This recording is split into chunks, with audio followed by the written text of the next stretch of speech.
San Miguel Arcangel dito sa Bacoor, Cavite, para sa anibersaryo sa ika-100 ng puntong anibersaryo ng pagkakasahan ng simbahang sarili, ang Philippine Independent Catholic Church. Magsitayo po ang lahat para sa ating pabansang awit.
Magapangyarihan ng Diyos sa puso sa inyong bukas, lahat ng nasa tagari na kalatag at walang lihim na nanaligid, linisin ang aming mga puso sa kapangyarihan ng Espiritu Santo upang kami lubos na bibig sa iyo at maging karapat-dapat ng magbigay ng puri sa iyong banal na pangalan sa pamamagitan ni Kristo ang aming Panginoon.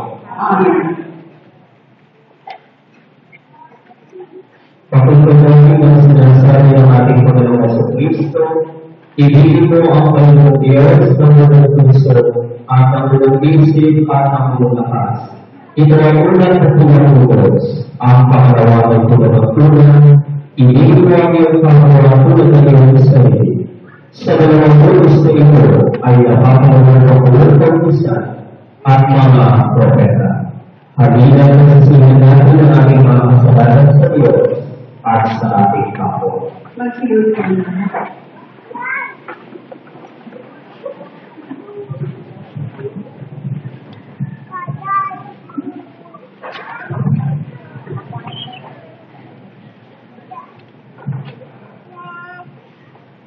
Panginoong isang Diyos sa kapangyarihan sa lahat ng mga santo at sa isang isa na kami nagkasala sa mga naisip, sa mga nasabi, sa mga nagawa at sa mga nakaligtaan namin kami. At ito'y aming sariling mamalian. Kaya isinasal namin sa Diyos na kaawaan kami at sa lahat ng mga santo na kami ipanalangin sa aming Panginoong Diyos. Amen.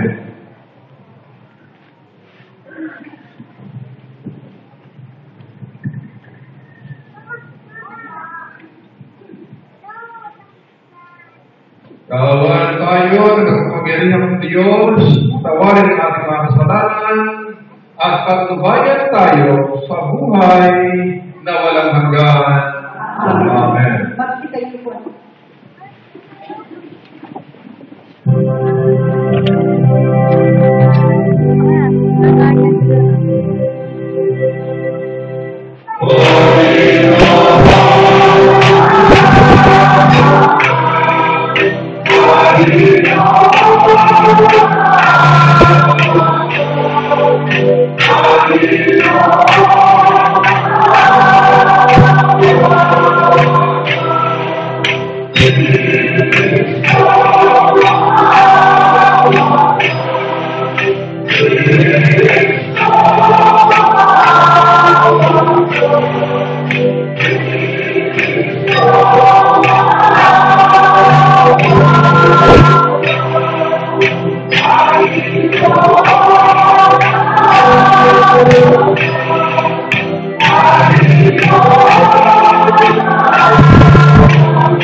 Sumainyo ang Panginoon.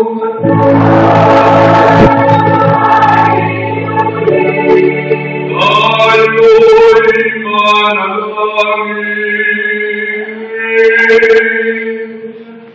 Makapangyarihan at walang hanggang Diyos, Ikaw ang pinagmumula ng lahat ng mabuti at ganap na handog.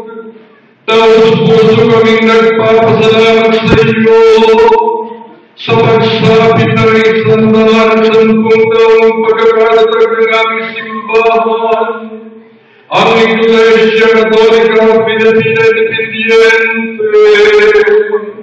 Ipagkaloob mo sa aming mga obispo at iba pang kasapi ng kaparian at kayo din sa mga kongregasyon na nasa ilalim ng kanilang pamahala, ang iyong nakalulugod na Espiritu ng iyong biyaya upang ikaw ay patuloy nila mapaglingkuran ng buong katapatan sa tulong ng iyong makalangit na pagpapala. Sa pamagitan ng Jesucristo naming Panginoon, Siya mabubuhay na naghahaling kasama mo kay Espiritu Santo, isang Diyos, ngayon at magpakailanman.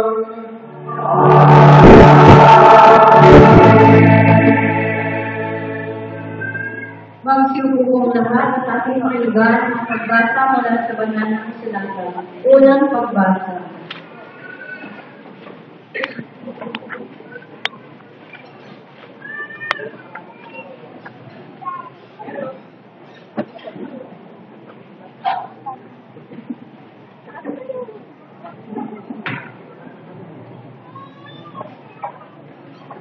Unang pagbasa mula sa unang aklat ng mga hari, ikawalang kabanata, nagsisimula sa 22 talata.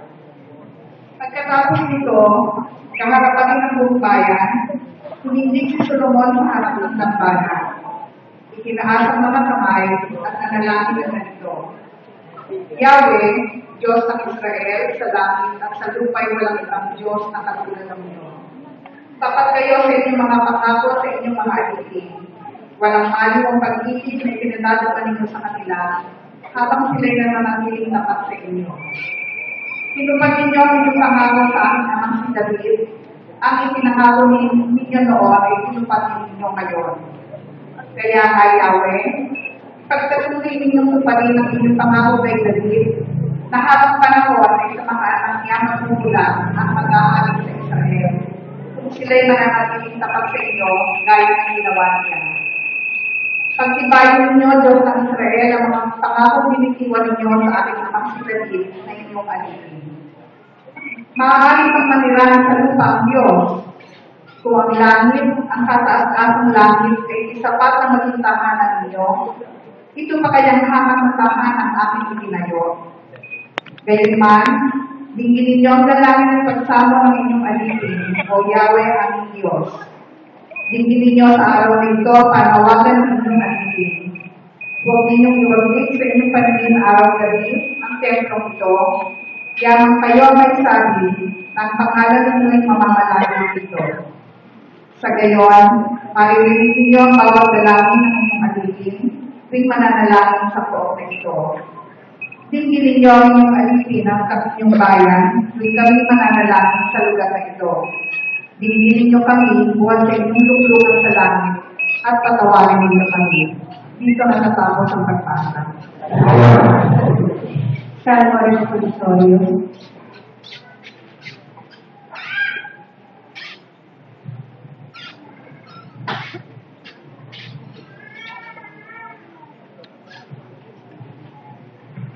Salmo ng Pugulan, ang ating pong itutugon, ipadala ang iyong Espiritu, O Panginoon, at baguhin ang anyo ng lupa. Ulitin ko na. Ang iyong Espiritu, Panginoon, at baguhin ang anyo ng lupa. Ang magpasalamat sa Panginoong Diyos ay mabuting bagay. Umawit lagi, purihin ang alang kataas-taasan. Pag-ibig ng wagas ay dapat ihaya. Kung bukang liwayway, pagsapit ng gabi, ang katapatan niya ay ihaya niya. Tugon. Ipadala ang iyong Espiritu, Panginoon, at patuloy ang inyong lupa. Ito ay pahayag sa salin ng alpa, tugtuging saltero. Sa magandang hilig ng tugtuging nilay, ipahayag ito. Ako'y nagagalak sa iyong ginawa, nakahanga-hanga. Sa lahat ng ito'y ako'y umahawi, dahilan sa tuwa. Tugon. Ipadala ang iyong Espiritu, Panginoon, at patuloy ang inyong lupa.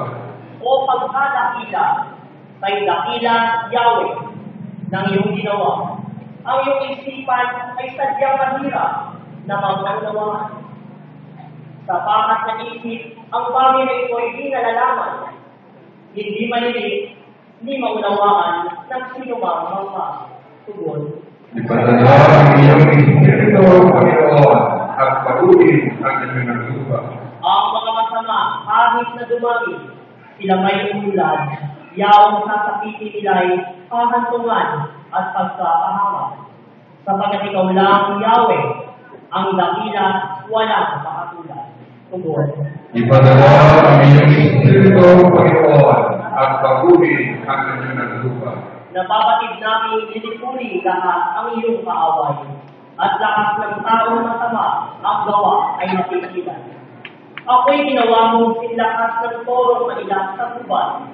Ako'y pinagpalat, pawang kagalakan, yaong dinaranan. Tugon. Ipadala ang iyong Espiritu, Panginoon, at patuloy ang inyong lupa.